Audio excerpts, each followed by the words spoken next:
Hey everyone, welcome back to the channel. In today's quick tutorial, I'll show you how to change your country in the Google Play Store directly from your mobile phone. Let's jump right into it. First, open the Google Play Store app on your phone. Then, tap on your profile icon in the top right corner. From the menu, choose Payments and Subscriptions. Inside this, tap on Payment Methods.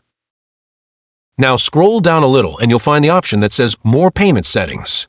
Tap on that. It will now redirect you to a web browser. Once the page loads, look at the top left corner and tap on the three-line menu icon. From the options that appear, tap on Settings. Now in Settings, you'll see an option to change your country or region. Tap on it. It'll ask you to create a new payments profile. Tap Create New and then hit Continue. Now you'll be able to select the country you want to switch to. Pick your desired country, then tap Continue. Next, you'll be asked to fill out your address information. Enter the details, and once done, tap on Submit.